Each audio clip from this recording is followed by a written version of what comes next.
پاک فوج کے کیپٹن سمیت 6 جوان مادر وطن پر قربان۔ آئی ایس پی آر کے مطابق ضلع کرم کے علاقے ڈوگر میں انٹیلیجنس اسپیس آپریشن کے دوران جوانوں نے بہادری سے دہشت گردوں کا مقابلہ کیا۔ فائرنگ کے تبادلے میں کیپٹن نعمان، حوالدار امجد علی، نائک وقاص احمد، سپاہی اعجاز علی، سپاہی محمد ولید اور سپاہی محمد شہباز نے جام شہادت نوش کیا۔ فورسز نے بھارتی اسپانسرڈ 7 خارج کو ٹھکانے لگا دیا۔ بھارت کی سرپرستی میں سرگرم خارج کے خلاف آپریشنز میں مزید تیزی۔ سیکیورٹی فورسز کا عزم ہے کہ دہشت گردوں کا مکمل خاتمہ کیا جائے گا۔ شہداء نے وطن کی خاطر اپنی جانوں کا نذرانہ پیش کیا، قوم کا فخر ہیں۔ صدر مملکت، وزیر اعظم اور وزیر داخلہ کا شہداء کو خراج عقیدت۔ سیکیورٹی فورسز کے عزم، بہادری اور پیشہ ورانہ صلاحیتوں کو سراہا۔ محسن نقوی نے کہا، فتنہ خارج کے مکمل خاتمے کے لیے پوری قوم یکسو ہے۔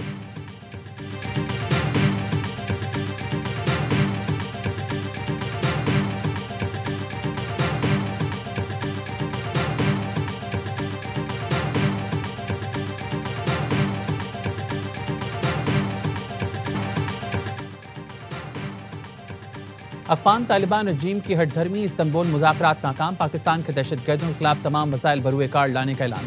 وزیر دفاع خواجہ آصف نے کہہ دیا، افغان سرزمین پاکستان کے خلاف استعمال ہوئی تو گھس کر ماریں گے۔ مذاکرات کی ناکامی کے ذمہ دار طالبان ہیں۔ کابل کی پوری قیادت بھارت کے ہاتھوں میں کھیل رہی ہے۔ یاوہ نیوز سے گفتگو میں کہا، 4 بار ایسا ہوا کہ معاہدہ ہونے ہی والا تھا کہ کابل سے انکار آ گیا۔ افغان طالبان مانتے تھے کہ کالعدم TTP افغان سرزمین استعمال کرتی ہے، لیکن وہ تحریری معاہدہ نہیں کرنا چاہتے تھے۔ ثالثوں پر افغان طالبان کی نیت عیاں ہو گئی۔ وزیر اطلاعات عطا نے کہا، صبر کا پیمانہ لبریز ہوگا، دہشت گردوں، ان کے ٹھکانوں اور سہولتکاروں کو نیست و نابود کیا جائے گا۔ قطر اور ترکیہ کی درخواست پر پاکستان نے امن کے لیے ایک اور موقع دیا۔ دہشت گردوں کے خلاف ٹھوس اور ناقابل تردید شواہد پیش کیے۔ افغان طالبان نے الزام تراشی، ٹال مٹول اور ہیلے بہانوں کا سہارا لیا۔ طالبان حکومت افغان عوام کو غیر ضروری جنگ میں دھکیلنا چاہتی ہے۔ طالبان حکومت افغان عوام کی نمائندہ نہیں۔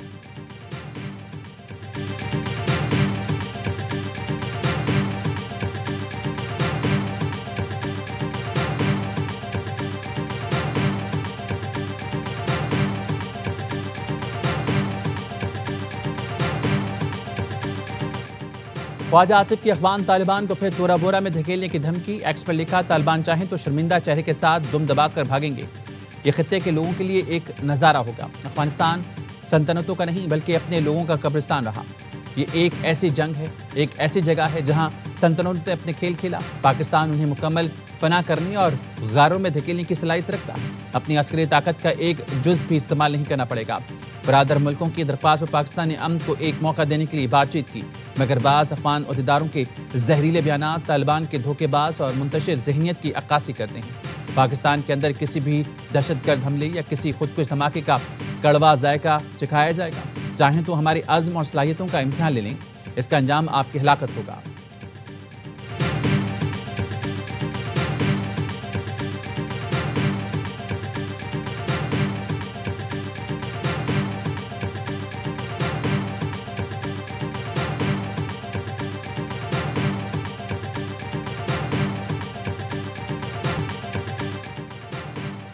پاک افغان کشیدگی بات چیت سے حل کرنے کی کوششیں۔ ایران نے کشیدگی ختم کرانے کے لیے برادرانہ کردار کی پیشکش کر دی۔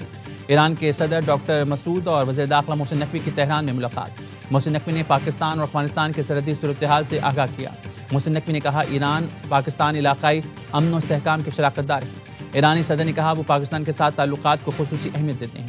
ایران اپنے برادر ملک کا تعاون فراموش نہیں کر سکتا۔ وزیر داخلہ محسن نقوی کی افغانستان کے نائب وزیر داخلہ سے بھی ملاقات۔ دونوں نے مصافحہ کرنے کے بعد بات چیت کی۔ ملاقات اقتصادی تعاون تنظیم کے اجلاس کے موقع پر ہوئی۔ وزیر داخلہ نے پاک افغان مسئلے کو بات چیت کے ذریعے حل کرنے پر زور دیا۔ کہا، ہر گھر میں اختلافات پیدا ہوتے ہیں، انہیں بات چیت کے ذریعے حل کیا جاتا ہے۔ وزیر داخلہ ایرانی ہم منصب اور دیگر حکام سے ملے۔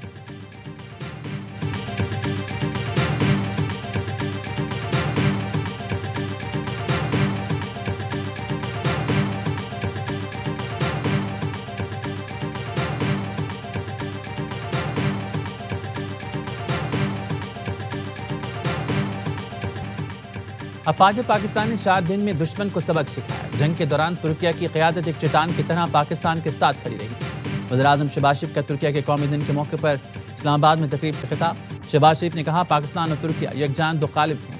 دونوں ملک معاشی اور دفاعی تعاون میں آگے بڑھ رہی ہیں۔ ترکیہ نے ہر مشکل وقت میں پاکستان کا ساتھ دیا۔ جنگ ہو، تباہ کن زلزلہ ہو یا سیلاب، ترکیہ مدد میں ہمیشہ پیش رہا۔ ترکیہ نے ہمیشہ فلسطین اور کشمیر پر پاکستانی موقف کی حمایت کی۔ پاکستان بھی قبرص پر ترکیہ کے موقف کی حمایت کرتا ہے۔ وزیر اعظم کی جمہوریہ ترکیہ کی قیادت اور عوام کو قومی دن کی مبارکباد۔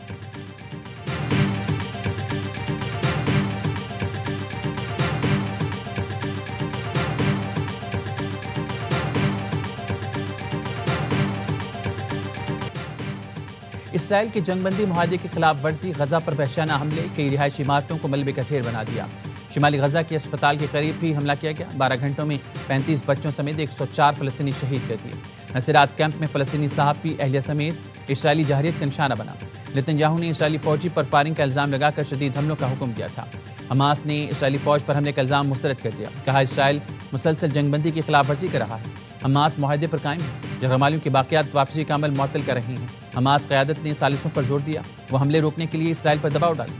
فلسطینی اتھارٹی نے بین الاقوامی برادری سے فوری اور جامع جنگ بندی پر عمل درآمد یقین بنانے کی اپیل کی۔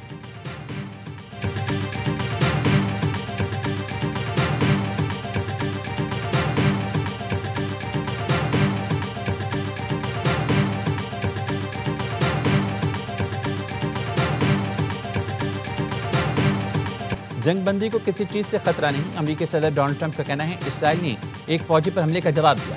حماس خود پر قابو رکھے۔ امریکی نائب صدر نے غزہ پر وحشیانہ حملے کو چھوٹی جھڑپ قرار دے دیا۔ کہا جنگ بندی برقرار ہے، چھوٹی جھڑپیں ہوتی رہیں گی۔ حماس یا کسی اور تنظیم نے ایک اسرائیلی فوجی پر حملہ کیا تھا، اسرائیل سے جواب کی توقع تھی۔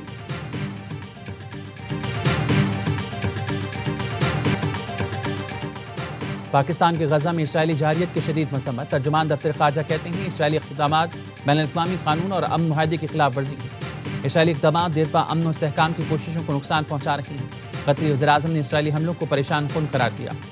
شیخ محمد نے کہا حماس واضح کر چکی ہے وہ غزہ کی حکومت چھوڑنے پر آمادہ ہیں۔ فریقین کے درمیان جنگ بندی اور امن کے قیام کی کوششیں جاری ہیں۔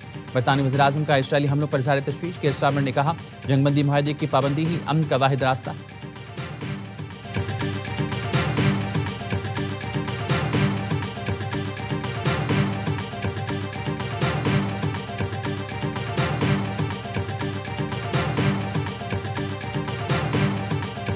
تو جب فلسطین میں لوگ خوشی منا رہے تھے، یہاں پر اعلان کیا گیا کہ ہم اسلام آباد پہ چڑھائی کریں گے، وہ صرف ایک شر پسند جماعت نہیں ہے، اس نے لوگوں کے ذہنوں کو زہر آلود کیا ہے۔ کیش کے بنڈلز نکل رہے ہیں دفاتر میں سے، وہ اسلحہ برآمد ہوا جو اسلحہ شاید لا انفورسمنٹ ایجنسیز کے پاس بھی نہیں۔ یہ اسلحہ استعمال ہوتا ہے ریاست کے خلاف۔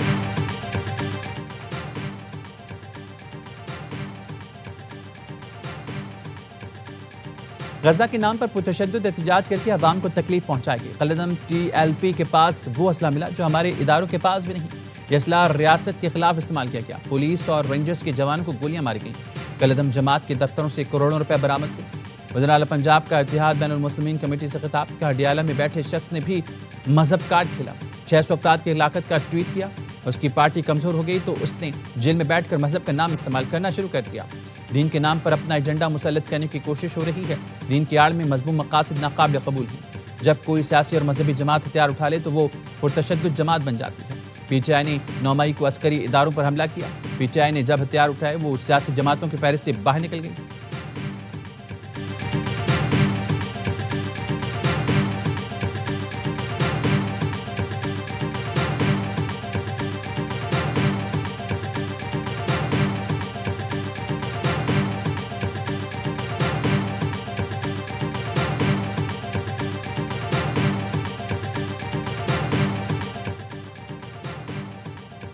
پیپلز پارٹی نے نئے وزیر اعظم آزاد کشمیر کا نام فائنل کر لیا۔ چودھری یاسین امیدوار ہوں گے۔ پیپلز پارٹی قیادت کا ایوان صدر میں مشاورتی اجلاس، بلاول بھٹو سمیت مرکزی قائدین کی شرکت۔ چودھری انوار الحق کے خلاف تحریک عدم اعتماد آج جمع کرائے جانے کا امکان۔ نون لیگ کے 9 اراکین اسمبلی نے بھی تحریک عدم اعتماد پر دستخط کر دیے۔ ذرائع نے بتایا پیپلز پارٹی کا آزاد کشمیر کے صدر بیرسٹر سلطان محمود کو تبدیل نہ کرنے کا فیصلہ۔ بیرسٹر سلطان محمود بطور صدر آئینی مدت پوری کریں گے۔ قانون ساز اسمبلی میں بیرسٹر سلطان گروپ کے 5 ارکان۔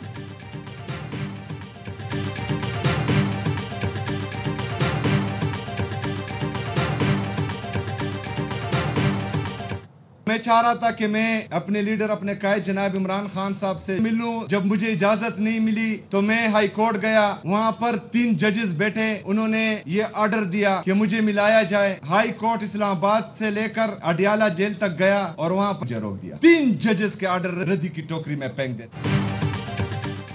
3 ججز نے میری بانی سے ملاقات کرانے کا حکم دیا لیکن فیصلہ نہیں مانا گیا. ہم آواز اٹھائیں گے, آئین اور قانون کے دائرے میں رہ کر تمام طریقے استعمال کریں گے.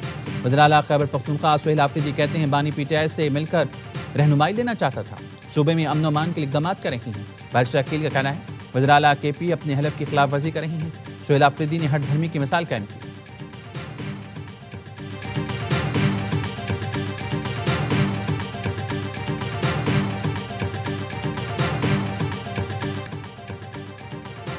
مولانا فضل الرحمان نے تحریک انصاف کے ساتھ چلنے کی حامی بھر لی. پیچھے ہے ذرائع کا دعویٰ. بتایا فضل الرحمان نے کہا ہے اسمبلی کے اندر اور باہر گرینڈ اپوزیشن کا ساتھ دیں گے. سربراہ جے یو آئی اپوزیشن لیڈر کے لیے محمود اچکزئی کو ووٹ دینے کے لیے بھی رضامند. اسد کیسر نے وقت کے ہمراہ مولانا سے ملاقات کی. مولانا فضل الرحمان نے گرینڈ جرگے میں شرکت کی دعوت قبول کر